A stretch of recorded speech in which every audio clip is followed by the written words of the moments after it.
I am Lauren Smith. I am 68 years old, and if you are listening to this story, you are probably sitting somewhere in America right now, perhaps in a cozy kitchen in the suburbs, or in a small apartment in the city. Maybe you are holding a warm cup of coffee in your hands. I am telling you this story from a large house in Scarsdale, New York. It is the place where I have lived for almost my entire life. This house used to be our home. It was the place where I woke up every morning to make coffee for my husband. It was the place where I hung my own old paintings on the walls, even though almost no one really paid attention to them. Now, when I look back, I realize something. My life before January 15th, 2025, the day Ed passed away, was like a carefully painted picture, but I was the only one holding the brush. Everyone else was simply standing there watching. Ed Thompson, my husband, was a typical man of his generation, hardworking, quiet, and always convinced that family was everything. We got married in 1980. At that time, I had just graduated from college with a degree in fine arts and a dream of becoming a painter. I once imagined having a small studio of my own, a place where I would paint landscapes of New England, paintings of quiet lakes, paintings of sunsets glowing across the water. But then life happened. Ed built his own financial consulting company, and I chose to stay at home. At the time, I believed it was the right thing to do. I took care of the house, I took care of our daughter Brooke, and later I took care of Ed as well when he began having heart problems. Every year I organized Brooke's birthday, from homemade cakes to garden parties filled with balloons and lanterns. I cared for Ed through his first chest pains, through the hospital stays, through the routine medical checkups. I was the wife, the mother, the one who kept the warmth of the family alive, and I was proud of that. Brooke, our daughter, is now 42 years old. She has always been Ed's greatest pride. She is intelligent, beautiful, and confident in a way I have never been. When Brooke married Derek Reed, a successful investment banker in Manhattan, Ed was overjoyed. He adored Brooke and Derek, and later he adored our two grandchildren, Emily and Noah. As for me, I stayed at home, cooking family dinners, doing the laundry, organizing schedules so everything would run smoothly. But slowly I began to notice something. In Brooke and Derek's eyes, I seemed less like a mother, less like a mother-in-law, and more like a housekeeper. They rarely asked for my opinion about money or investments. Those were subjects that Ed and Derek could discuss for hours. All I usually heard were simple words like this: "Mom, don't worry. Derek and I will handle that." And I believed them, because I always believed in family. Then January 15th, 2025 arrived. Ed collapsed in his office. It happened only a few hours after we had breakfast together. The doctor said it was a massive heart attack. There was no time to save him. I stood beside his hospital bed. I held his hand for the last time, and it felt as if my whole world had fallen apart. I did not cry right away. Perhaps I was still in shock. I simply sat in the living room, looking at the family photographs on the shelf, and I kept asking myself one quiet question: what happens now? How do I keep living from here? Brooke and Derek came that same evening. Brooke hugged me and said the familiar, comforting words, "Mom, I'm here with you." But I noticed the look in her eyes. It was the look of someone who was calculating something. They stayed for a few days and helped arrange the funeral, but I began to feel the atmosphere changing. Brooke started talking more about my future. She said this house was too large for me to live in alone. She said I should find somewhere quieter, somewhere with people who could take care of me. I nodded, because I was tired, because I was grieving, and because I still believed my daughter only wanted what was best for me. But deep inside, a small part of me began to feel more alone than ever before. I had spent 45 years caring for everyone else, giving up my own dreams. And now with Ed gone, I suddenly realized something. I was standing alone in this enormous house, a 68-year-old widow, and it seemed that no one truly needed me anymore. What I did not know at that time was that the real storm had only just begun. In the days after the funeral, Brooke rushed into the role of a devoted daughter so quickly that I barely had time to breathe. She called me every morning. She stopped by the house every afternoon, and she always began with the same words: Mom, I worry about you so much. I sat on the old sofa in the living room holding a warm cup of tea that Brooke had just made for me. I listened as my daughter talked about my future. Her voice was sweet, but every sentence felt like a small needle pressing into my heart. "This house is far too big for you to live in alone now," Brooke said. Her eyes moved slowly around the wide rooms that I had cleaned and cared for during the last 45 years. "The stairs are high. The garden is large. And there is so much maintenance. You are 68 years old now, Mom. You cannot handle all of this by yourself. I do not want you to fall or become sick while you are alone in this house." I nodded. At that time, I was still drowning in the grief of losing Ed. I believed my daughter was simply worried about me, but deep inside I felt something was not quite right. It was as if she was reading from a script that had already been prepared. Soon, Derek joined the conversation as well. They began organizing family dinners more often than ever before. Every weekend they arrived with the 2 grandchildren, Emily and Noah. They also brought boxes of food from Whole Foods. While Noah ran around in the garden and Emily drew pictures at the kitchen table, Brooke and Derek sat across from me. They spread out glossy brochures on the table. The brochures showed luxury retirement communities in Westchester County. "Look at this place, Mom," Brooke said with excitement in her voice. "They have yoga classes, they have book clubs, and many friends your own age. You would be much happier there than living alone in this old house. Derek and I will take care of everything. You just need to relax and enjoy your life." I picked up the papers and looked at the photographs. Older couples were smiling beside swimming pools and golf courses. My chest tightened. I did not want to say that I still wished to live in this house. This was the place where I once painted in the corner of the living room, the place where I organized Brooke's birthday parties, the place where I cared for Ed until his final breath. But I stayed silent. I only gave a weak smile and said quietly, "I will think about it." One evening, Derek was washing the dishes and the 2 grandchildren were already asleep. Brooke sat close beside me on the sofa. She placed a stack of documents on the table. "Mom, I think you should sign this financial power of attorney. It will simply allow Derek and me to help manage things for you. You are grieving right now. I do not want you to worry about bills, taxes, or anything else. I care about you, Mom." My hands trembled slightly as I held the pen. I looked into my daughter's eyes. They were the same eyes as Ed's, but at that moment they felt colder than I had ever seen. I gently pushed the papers back toward her. "Thank you, Brooke," I said softly. "But I would like to handle this myself for a little while longer. I am still all right." Brooke smiled, but the smile never reached her eyes. "Are you sure?" she asked. "I only want to help." I nodded. And in that moment, I felt an invisible distance begin to form between us. Fortunately, I was not always alone. My neighbor next door, Evelyn Porter, often came to visit. She was 72 years old and had lived in Scarsdale for more than 40 years. She usually brought fresh cinnamon toast that had just come out of the oven. The warm smell filled the hallway of my house. We sat together on the front porch, each holding a cup of hot tea. With the warm and direct voice typical of New York, she said to me, "Lauren, your daughter seems very concerned about you, but do not rush into any decisions while your heart is still hurting. Grief is a long journey. Give yourself time. This house belongs to you. Do not let anyone push you to leave before you are ready." Evelyn's words felt like sunlight in the middle of a rainstorm. I held her hand tightly and thanked her for coming. But every time she returned to her own house, I found myself sitting alone again in the dark living room. I looked at the brochures Brooke had left on the table, and slowly a question began forming in my mind.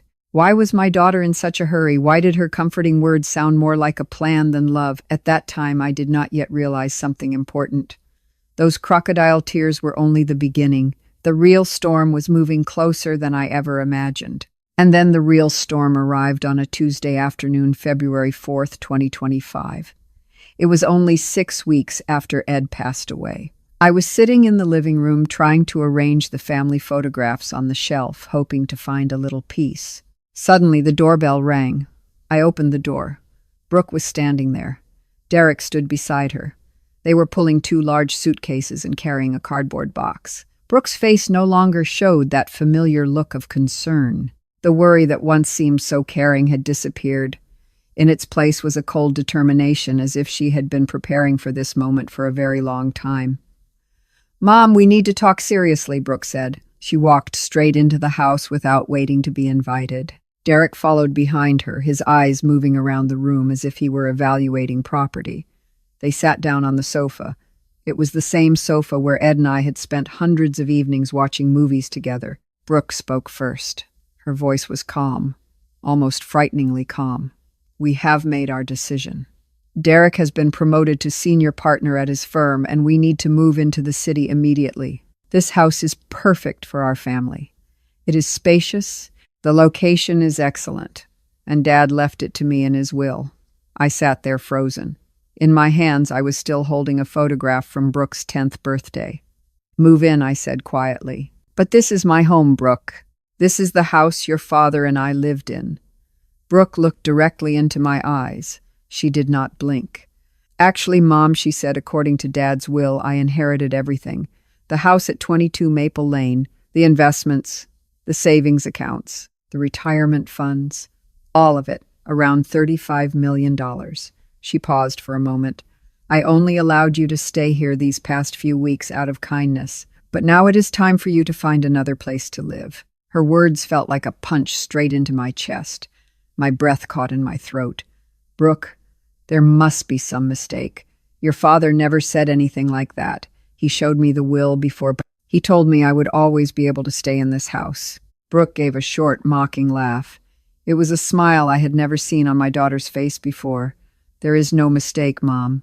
Dad knew I would take better care of his legacy. You never understood money, or investments, or how to manage assets." She paused again. "You were just the wife." Then she added quietly, "And now you are useless. Find somewhere else to die." The words hung in the silent living room. They were sharp, like a blade cutting through the air. I looked at Derek. He was leaning against the wall, avoiding my eyes. But he said nothing. Not a single word of protest. Not a single word in my defense. Not even a trace of guilt. Only silence.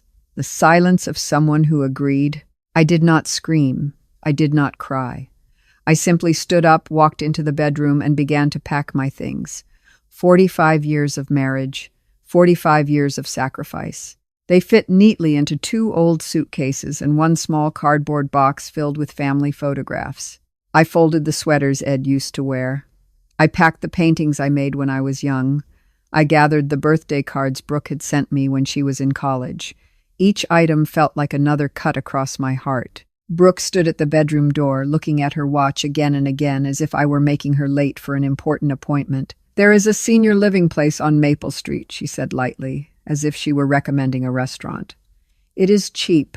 They probably still have vacancies. You will be fine, Mom. Cheap."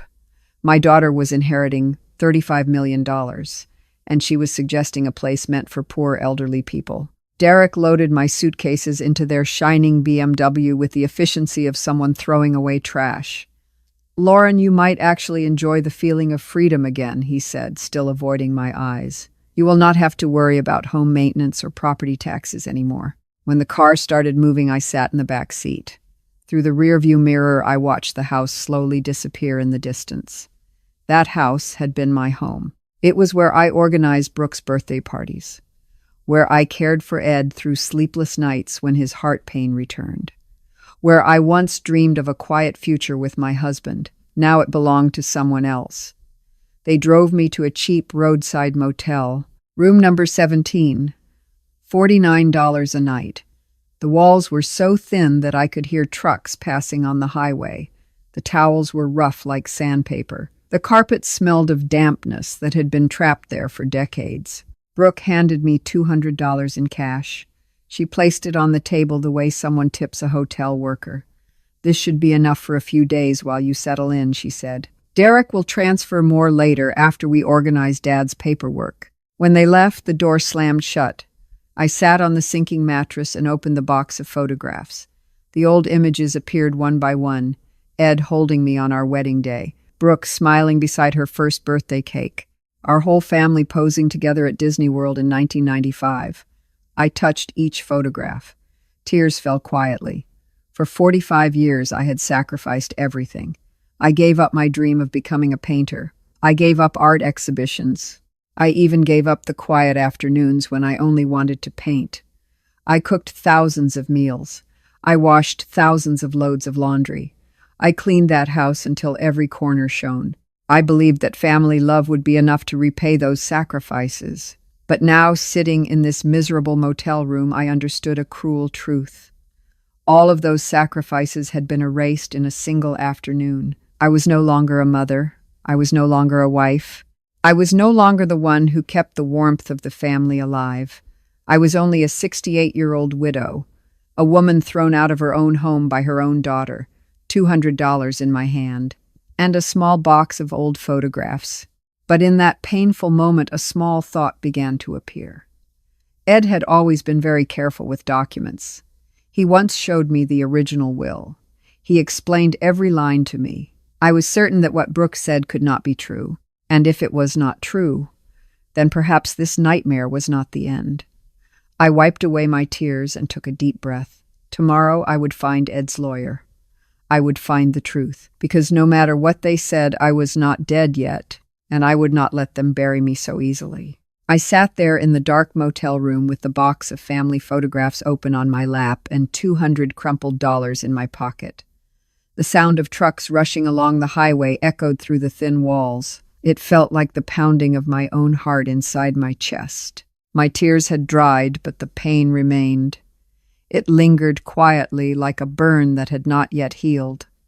I looked at a photograph of Ed and me taken on the beach at Cape Cod in 1998. He was smiling, his arm around my waist, and I was looking at him with complete trust.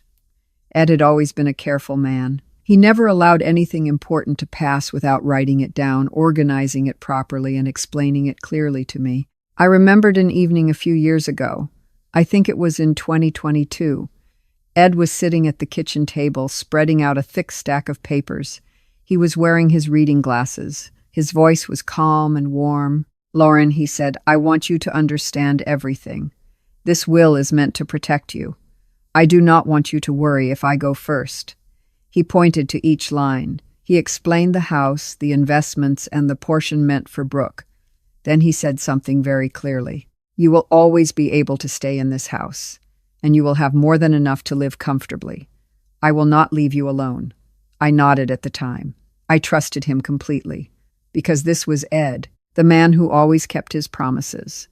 But everything Brooke had said that afternoon was the exact opposite. She said I would receive nothing.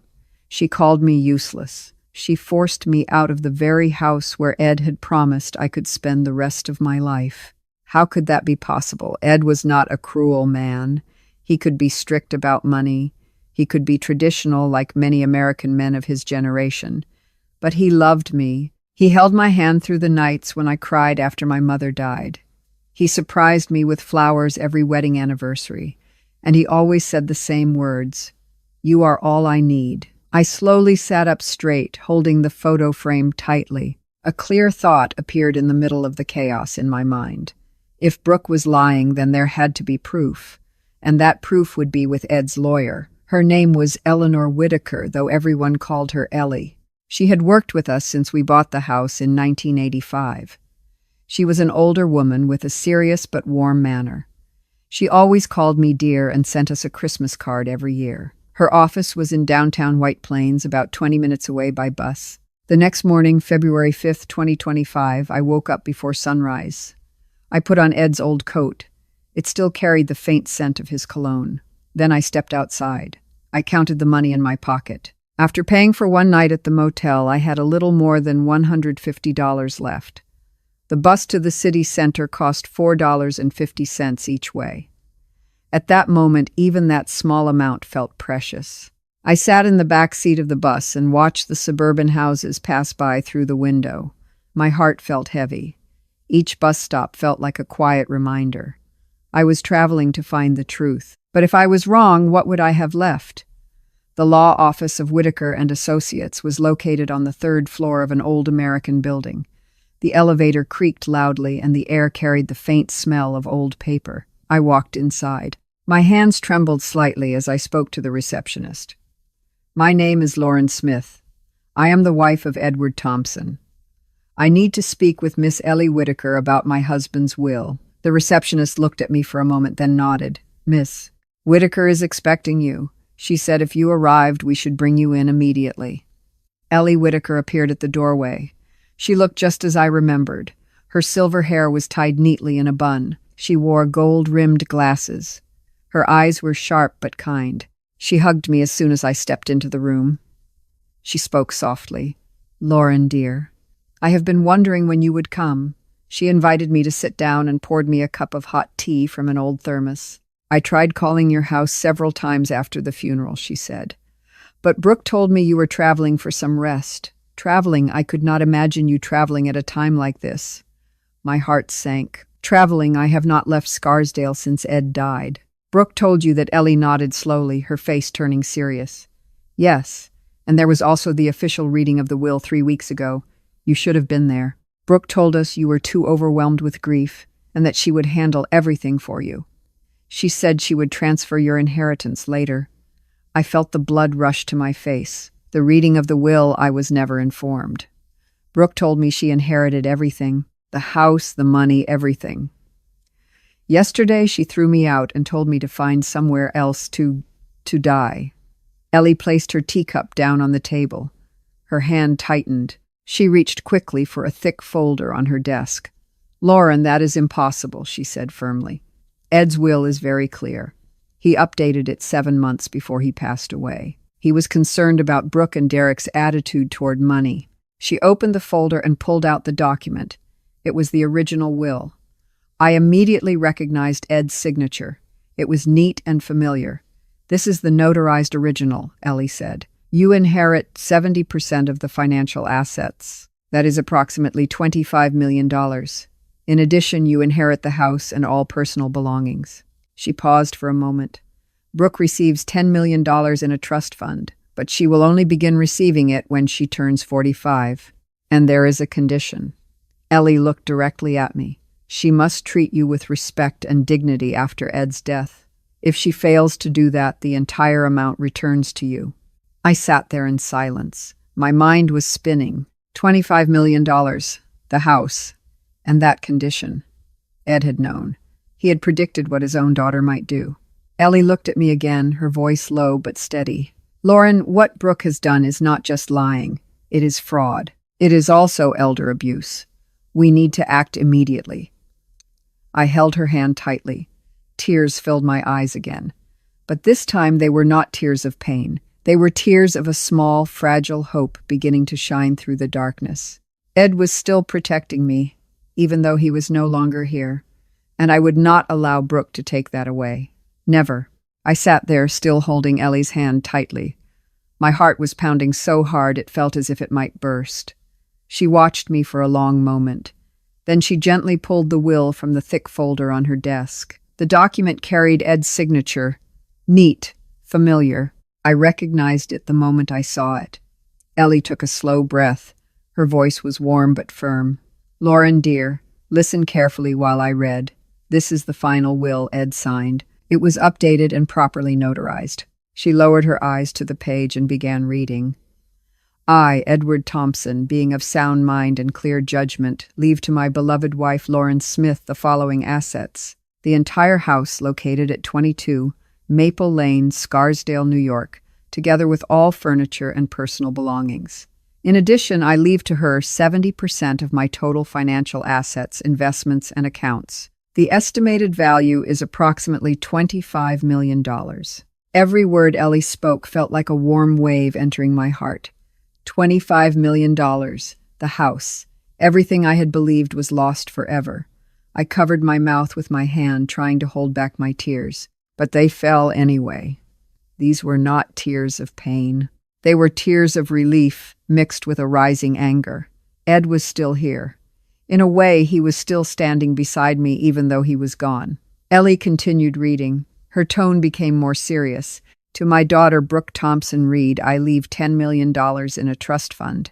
This amount will begin to be distributed only on her 45th birthday. Payment is strictly conditional upon her treating her mother with respect and dignity after my passing. Should Brooke violate this condition through any form of abuse, fraud, or disrespect, the entire $10 million will immediately transfer to Lauren. For a moment, the room seemed to stop moving. That condition. Ed had known. He had seen through our daughter long ago. Ellie placed the will on the desk and looked directly into my eyes. Ed updated this will 7 months ago, Lauren. He came to my office alone. He was very worried. She paused. He told me, Brooke and Derek are changing. They only care about money now. I cannot allow Lauren to suffer because of that. Ellie's voice softened. He loved you, Lauren. He loved you enough to plan how to protect you, even knowing he might not be here anymore. I sat quietly as tears rolled down my cheeks. All the times Brooke laughed coldly. All the moments Derek avoided my eyes. All the times they treated me like a servant in my own home. Ed had noticed everything. He had prepared for this moment. And now Brooke's own greed had triggered that clause. She had just lost $10 million with her own actions. Ellie did not let me sit in that emotion for long. She immediately picked up the phone. We cannot wait, she said firmly. This is clear elder abuse and fraud. I am calling the local police right now. Only 10 minutes later, Officer Jamal Carter arrived at the office. He was a tall, young African-American police officer with a calm voice. Ellie explained the situation briefly and showed him the original will. Jamal nodded, his face serious. I understand, ma'am, he said. We will freeze all bank accounts and investments Brooke is trying to control. The utilities connected to the house will also be temporarily suspended until ownership is confirmed. This is a standard procedure to protect the victim. I listened to every word. It felt as if I were watching a film, but this was my real life. Within 1 hour, everything began to change. Officer Carter's phone kept ringing. The bank confirmed the accounts had been frozen. The utility companies reported that services at my house were being suspended. Brooke no longer controlled anything. I looked at Ellie and Officer Carter. My voice trembled, but it was steady. I want to call my daughter, right now. I took out my phone and dialed Brooke's number. The phone rang 3 times. Then her voice answered, still sweet as always. Mom, are you okay? I am so worried about you. I took a deep breath. My voice was calm and cold. Brooke, I am sitting in Ellie Whitaker's law office right now. She just read your father's real will to me. I inherited the house and $25 million. You only have $10 million in a trust fund. And now you have lost even that because of what you did to me. There was silence. Then Brooke gave a small laugh, trying to stay calm. Mom, you are confused. Grief is making you confused. Dad died suddenly. You are overwhelmed. Someone must be taking advantage of you. Probably that lawyer. I only wanted to protect you. For the first time in 45 years, I felt a clean and powerful anger rising inside me. No, Brooke, I am not confused. I am clearer than I have ever been. You forged documents. You threw me out of my own house. You told me I should go somewhere else to die. Now your accounts are frozen. My house is about to be returned to me. And you have just destroyed everything with your own actions. Brooke's voice began to tremble. Mom, you cannot do this to your own daughter. I looked out the office window. The afternoon sunlight was shining through the trees outside. For the first time in weeks, I smiled. A real smile. You did it to me first, Brooke. Now it is my turn. I ended the call. Ellie and Officer Carter looked at me, both smiling with quiet approval. I knew that the real battle had only just begun. But this time, I was no longer the fragile mother they believed I was. I am Lauren Smith, and I will take back everything that belongs to me. I ended the call. In that moment, everything seemed to stop. The office of Ellie Whitaker became so quiet that I could hear the ticking of the wall clock. Officer Jamal Carter nodded to me. His voice was calm and steady. Mrs. Smith, we will escort you home right now. That house belongs to you under the law. I stood up. My legs were still trembling. But this time they trembled because of a new strength, the strength of the truth. Ellie hugged me once more before I left. Lauren, she said softly, you deserve this. Do not let anyone take it away from you again. The police car drove me back to Scarsdale in the fading light of the afternoon on February 5th, 2025. When the car stopped in front of the house at 22 Maple Lane, I saw several utility trucks parked outside the gate. It was a clear sign that the services had been shut off. The front door was slightly open, as if Brooke and Derek had left in a hurry. Officer Carter walked into the house with me. His hand rested lightly on my shoulder. "Take your time," he said. "We will wait outside if you need anything." I stepped into the living room. My heart tightened immediately. Brooke's belongings were scattered everywhere. Designer clothes were thrown across the sofa. High heels lay across the floor. Expensive cosmetics were piled on the dining table. They had moved into the master bedroom, my bedroom, the room that once belonged to Ed and me. It was as if they had believed the house already belonged to them. I stood there looking at the open Louis Vuitton suitcases and the messy clothes hanging inside the closet that I had once kept perfectly organized for Ed. A clean, steady anger rose inside me, not the kind of anger that screams or cries. I simply began cleaning. I picked up each of Brooke's belongings and placed them into large trash bags. Then I carried the bags to the front porch. I wiped the dining table clean. I placed the family photographs back where they belonged after Brooke had pushed them aside. I opened the windows in the master bedroom for the first time in weeks. Fresh air rushed into the room. The faint scent of Ed's cologne still lingered on the pillow. I lay down on the bed and pulled the blanket over me. For the first time in 45 years, I slept in that room without worrying that someone might take it away from me. That night I slept deeply and peacefully. It was the sleep of someone who had taken her home back. The next morning, February 6, 2025, the phone rang. It was Ellie. Her voice sounded excited but serious at the same time. "Lauren, listen carefully," she said. "Brooke was arrested last night at Le Bernardin in Manhattan. She was celebrating the inheritance with Derek and another couple. Champagne lobster, the whole scene. The police walked into the restaurant in the middle of the meal and read the arrest warrant for fraud and elder abuse." Ellie paused for a moment. "Brooke started shouting, 'False arrest,' and demanded a lawyer. But her lawyer is just a golf friend of Derek's. He has never handled a criminal case." The poor man was stammering and had no idea what to do. I sat upright on the bed, gripping the phone tightly. The image of Brooke, my daughter, always confident, always in control, being handcuffed in the middle of a luxury restaurant made my chest ache. Not from pity, but from the harsh truth. She had placed herself in that situation. "Derek was arrested this morning at his office," Ellie continued. "The forensic accountants traced the fake documents to a printing company that his firm often used. It turns out Derek has a history of small securities fraud from a few years ago. Those cases were never fully exposed before. Now everything is coming out."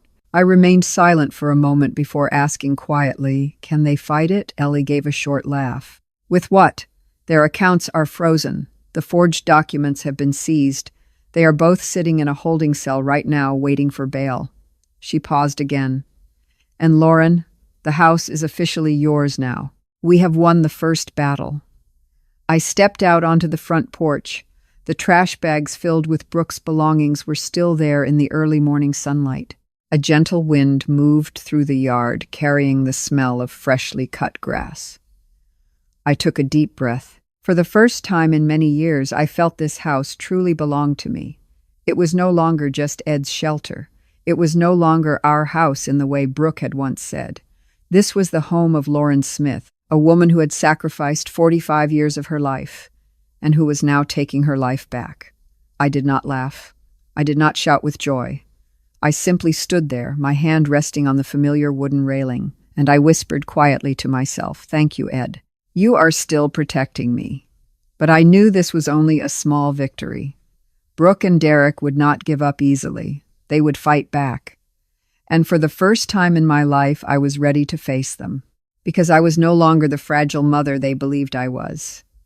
I was a woman who had survived the storm, and I would never allow anyone to extinguish the fire that had just begun to burn inside my heart. 3 days later, in the early morning of February 9th, 2025, the doorbell rang at 5 minutes before 7. I was making coffee in the kitchen. For the first time in many years, I was doing it for myself without worrying about anyone else. When I glanced through the window, I saw Brooke standing on the porch. She was still wearing the same clothes from the day she was arrested. Her hair was messy. Dark circles surrounded her eyes as if she had not slept at all. In just a few days, she seemed to have aged 10 years. Someone had clearly arranged bail for her, perhaps Vivian Reed. But Brooke no longer carried the confidence she used to have. I opened the door, but I did not invite her inside. I stood in the doorway holding a cup of hot coffee and looked straight into my daughter's eyes. Brooke looked back at me. Her voice trembled. "Mom, please, we need to talk." I made a terrible mistake. I did not answer immediately. I simply looked at her, the daughter I had once held in my arms, the child I stayed awake for when she was sick, the girl I sacrificed everything for so she could have a better life. Now she stood at my door like a stranger begging for forgiveness she had deliberately crushed. "We already talked, Brooke," I said. My voice sounded strangely calm. "You told me to find somewhere else to die. You said I was useless. You threw me out of my own house. So what do you want now?" Brooke lowered her head. Tears began to fall. I know I was wrong. I did not think things would go this far. I just wanted security. I wanted status. I wanted a life where I would never have to worry again. But I never truly wanted to hurt you." I remained still. "Then why did you forge the documents?" I asked. "Why did you throw me out onto the street with $200? Why did you laugh while I packed 45 years of my life into 2 suitcases? Brooke looked up at me. Her eyes were red. "Mom, I am sorry. I am truly sorry. But I am still your daughter. I am still the mother of Emily and Noah. Please think about them. They need their grandmother." My heart tightened when I heard my grandchildren's names. But I did not allow my emotions to take control. I stepped onto the porch, closed the door behind me, and sat down on the steps. Brooke sat beside me, leaving just enough space between us so that we did not touch. "Brooke," I said quietly, "let me tell you something your father said to me 7 months ago before he passed away." I took out my phone and opened the video recording Ellie had sent me the day before. "He recorded this in case you tried to challenge the will or treated me badly. He wanted you to hear his own voice."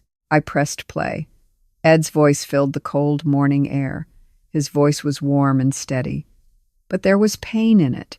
"If you are hearing this message, Brooke, it means my worries about you have come true." I hoped I was wrong. I hoped my daughter had more integrity than I feared. But if your mother is playing this recording for you, then you have proven me right in the worst possible way. I spent 45 years watching your mother sacrifice everything. Her dream of becoming a painter, her career opportunities, even quiet afternoons she once had just to sit and draw.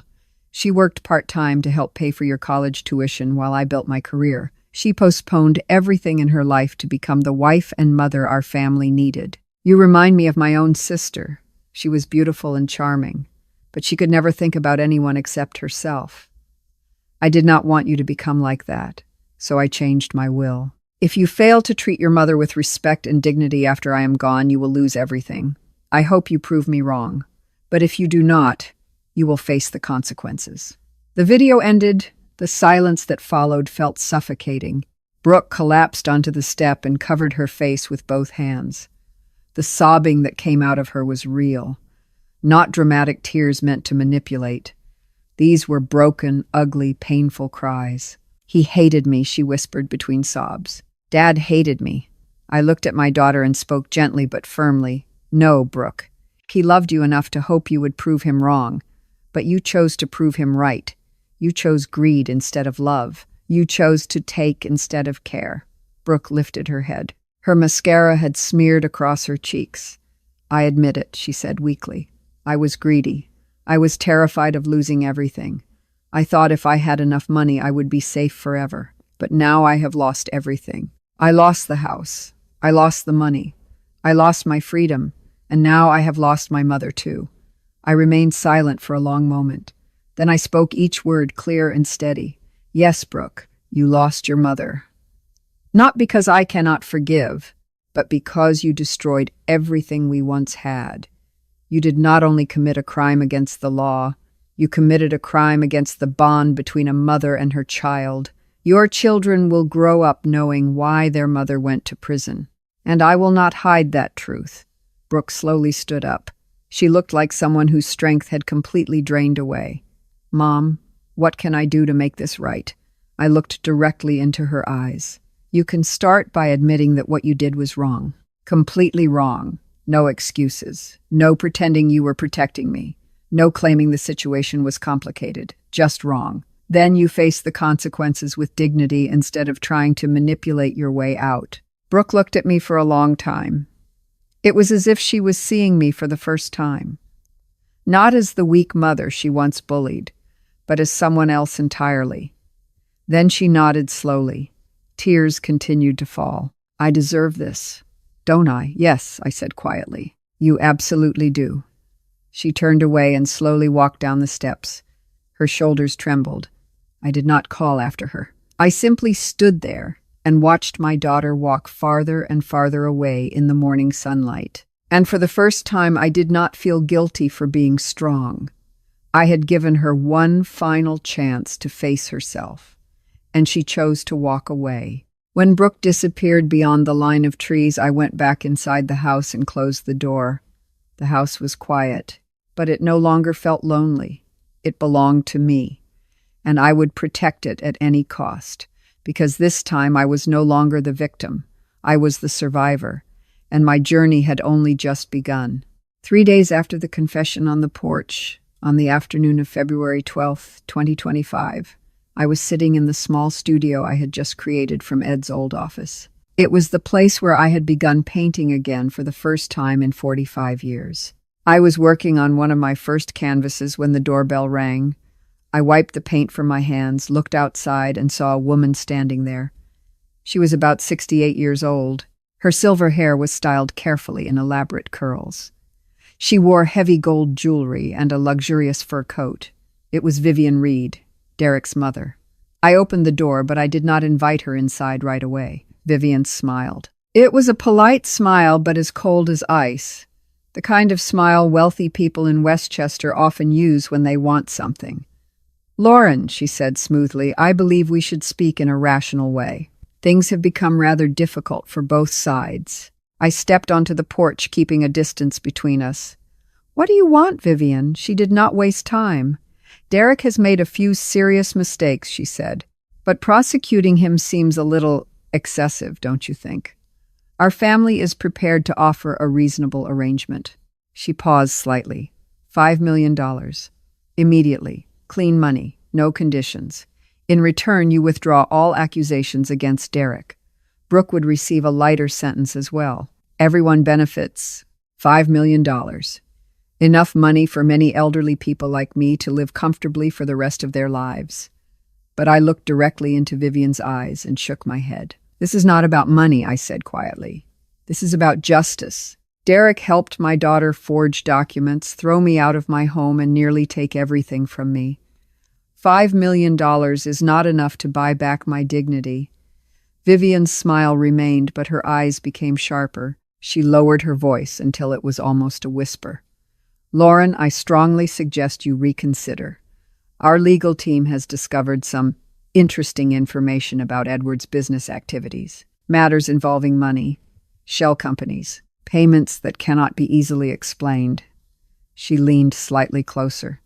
If those details appear in court, your husband's reputation will be seriously damaged, and you may lose far more than what you currently possess. The threat hung in the air between us. A cold shiver ran down my spine. Vivian had not spoken directly, but I understood immediately. They knew something about Ed, something dark. She straightened her coat before leaving and added one final sentence. $5 million is our final offer. Call me before it is too late. The door closed behind her. I stood there gripping the railing so tightly that my knuckles turned white. Ed, the man I had trusted for 45 years. Could he really have done something wrong? The thought made my head spin, but I refused to let fear control me. I immediately called Ellie Whitaker. Only 2 hours later, a private investigator named Marcus Hale arrived. He was about 55 years old, tall with salt and pepper hair. He had once worked as an agent for the Federal Bureau of Investigation before retiring and opening his own investigative office. He sat in my living room while I explained my conversation with Vivian. When I finished, he nodded slowly. "Do not worry," he said calmly. "I will dig into Edward's business records. If something exists, I will find it within 48 hours. Marcus worked without stopping. He brought his laptop and stayed in Ed's old office throughout the night. The next morning, February 13th, 2025, he called me into the room. A stack of documents lay spread across the desk. His voice grew lower. "Lauren, I am very sorry to tell you this. Edward was running a sophisticated money laundering operation through his consulting company. Millions of dollars in illegal funds for at least 12 years. He used shell companies, fake contracts, and connections with a criminal organization known as the Torino family. It is an Italian mafia group operating in New York and New Jersey." Marcus paused for a moment. "Here is the most important detail. The $10 million Edward left for Brooke came from that illegal money." I sank into the chair. My hands trembled as I held one of the documents. Everything I had believed about Ed began to crumble in front of my eyes. The honest husband, the devoted father. Marcus looked at me carefully. His voice was gentle but serious. Vivian and Derek already knew about this. They intended to use it as a weapon. If they report this information to the Federal Bureau of Investigation, the authorities could seize all assets connected to Edward's activities. You could even face accusations of benefiting from criminal money. He paused again. "But if you cooperate voluntarily, we still have a way out." I turned and looked through the window. The afternoon sunlight was shining across the house I had just fought to reclaim. My heart ached, but another fire was beginning to rise inside me. Ed might have hidden a terrible secret from me, but Vivian and Derek had made a fatal mistake. They had awakened me. I turned back to Marcus. My voice was steady. "Call the Federal Bureau of Investigation. I want to meet them." I took a slow breath.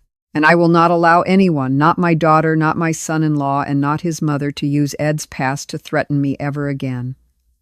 The storm had truly begun, but this time I was no longer afraid. I was ready to face everything. Only a few hours after Marcus Hale left my house, my phone rang. Brooke's number appeared on the screen. I took a deep breath, tried to steady my voice, and answered.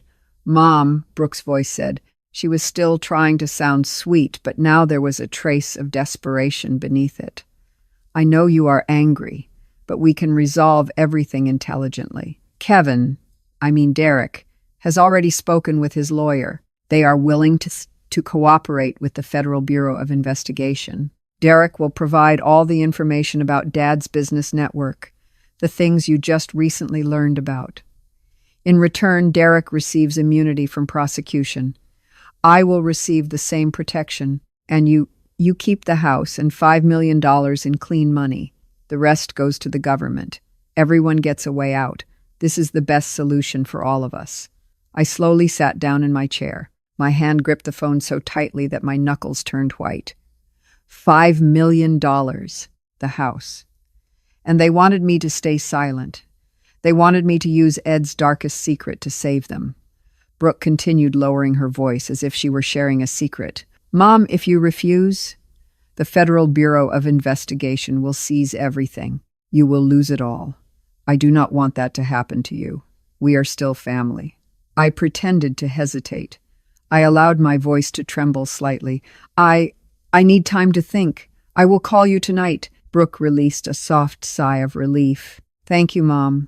I knew you would choose the right thing." I ended the call. My heart was pounding, but not from fear.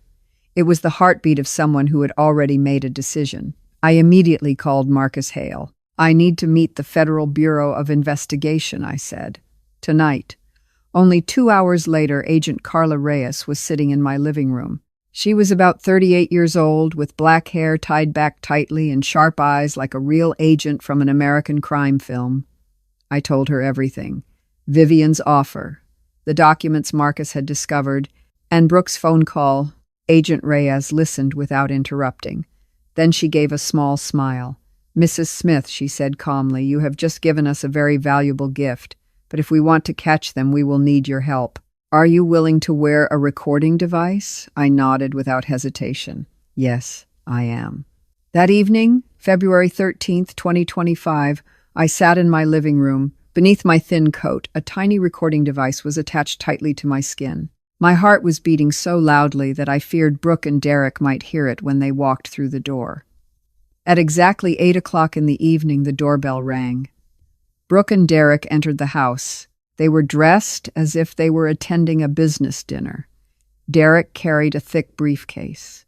Brooke smiled as if everything was simply a small misunderstanding. "Mom, you look much better," Brooke said gently, kissing my cheek.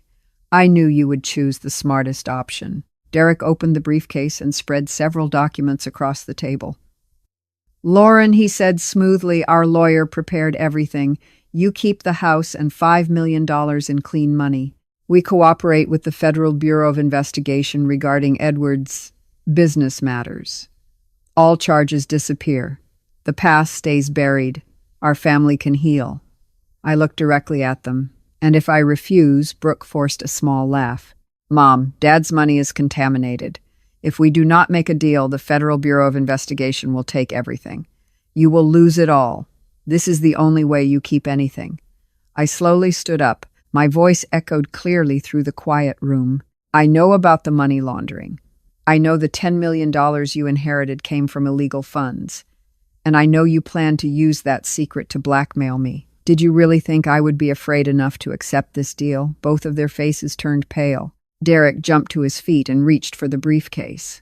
"This conversation is over." At that exact moment, the back door opened. Agent Carla Reyes stepped inside with two other agents.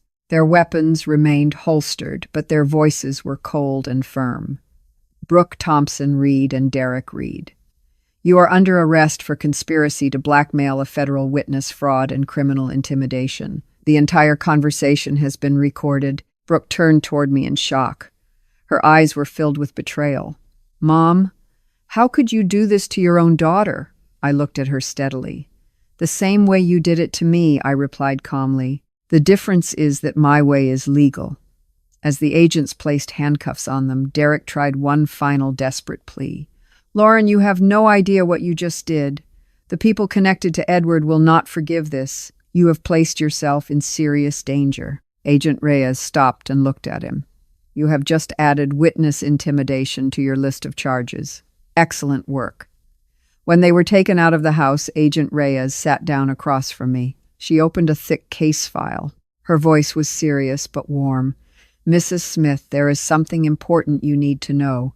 Edward was not simply laundering money for the Torino family. He was an undercover agent for the Federal Bureau of Investigation for 12 years. He provided intelligence that helped us arrest more than 50 members of several criminal organizations and seize over $250 million in criminal assets. The Bureau allowed him to keep part of the money to maintain his cover. Everything he left for you is completely legal." I sat frozen. The world around me seemed to stop. Ed, the husband, I thought I knew completely. He had been a silent hero all along. The inheritance was not dirty money. It was the reward for 12 years of living in danger. Agent Reyes gently placed a hand on my shoulder. "The fraud scheme created by Brooke and Derek actually helped us confirm that you are entirely innocent. You just helped us close a major investigation." I looked around the house that finally truly belonged to me. Tears quietly ran down my face, not tears of pain, tears of release. Ed was still protecting me. And this time I had stood up for myself. The storm had passed, but the woman sitting in that room was no longer the same Lauren Smith. She was stronger, braver, and ready to continue writing the next chapter of her own story. 6 months have passed since that fateful night. The night I sat in this very living room wearing a recording device and watched my daughter and son-in-law being led away in handcuffs. Now it is August 2025. I am standing in the kitchen of the house at 22 Maple Lane preparing a cup of hot coffee, while the gentle morning sunlight shines through the new windows. Everything is different, and I am different. I have renovated the house in my own way. Ed's old office is now a bright and spacious art studio. A large easel stands in the center of the room, and natural light pours in from the window that faces the garden. The paintings I once abandoned more than 4 decades ago now cover the walls. Landscapes of New England, sunsets over quiet lakes, and several self-portraits that I painted during long sleepless nights. The old corner of the living room has become a small and cozy library filled with oak bookshelves and a comfortable reading chair. I am no longer living in anyone's shadow. This is the home of Lauren Smith. For the first time, it truly feels that way. With the $15 million from my lawful inheritance, I founded the Lauren Smith Foundation for Elder Justice. The foundation operates here in Scarsdale. It provides free legal assistance for hundreds of elderly people who are suffering financial abuse from their own children or relatives. We also work with lawmakers in Albany to strengthen the law, making it far more difficult for people to forge wills or force their parents out of their homes. Every time I receive a thank you letter from a 72-year-old grandmother who has just recovered her home, I cry, not because I am sad, but because I know I am turning my own pain into hope for someone else. That is how we do things in America. We turn wounds into strength, and we turn personal stories into movements. My story has traveled farther than I ever imagined. Netflix has purchased the rights and begun producing a limited series titled A Mother's Stand. They invited me to help advise the script, and just last week the film crew came to shoot several scenes right here in my house. I never thought that a 68-year-old widow from the suburbs of New York could become an inspiration for millions of people. But sometimes life writes stories more powerful than Hollywood. One morning, Ellie Whitaker called me. Lauren Brooke has sent another letter. This is the 17th one. Her lawyer says she truly wants to apologize and hopes she might see you. I held the envelope that Brooke had mailed from the federal prison. I read the first few letters before. They were filled with excuses and promises that she had changed. But I stopped. I did not open this one. Instead, I asked Ellie to send back a short message. The consequences of what you did are not only 18 months in prison. You lost your mother. You lost your family. And that is something you cannot repair with any letter. I do not feel regret. I gave Brooke every opportunity to face herself. She chose another path. Now my grandchildren, Emily and Noah, will grow up knowing the truth, not from my words, but from their mother's actions. It is a harsh lesson, but it is a necessary one. This afternoon I invited Evelyn Porter, the wonderful neighbor who brought me pie and advice through those difficult months, to come over for coffee. We sit on the back porch looking over the garden that I planted myself with flowers and fruit trees. The sun is setting behind the trees, painting the sky with a gentle shade of orange and pink. I hold my paintbrush and finish my final self-portrait. A 68-year-old woman standing in the sunlight, her shoulders straight, her eyes looking forward. She is no longer the grieving widow with 2 old suitcases. This is Lauren Smith, strong, independent, and free. Evelyn smiles and raises her coffee cup. You did it, Lauren. You became the person they never believed you could become. I look at the sunset, feel the soft wind moving through the garden, and whisper quietly to myself. It is also a message for everyone who has listened to my story. The best revenge is not getting even. It is becoming everything they never believed you could be. Thank you for listening to my journey. If you are living through a similar pain, remember this. You are not alone, and you always have the right to rewrite your own story. I will see you in the next video. Take good care of yourself.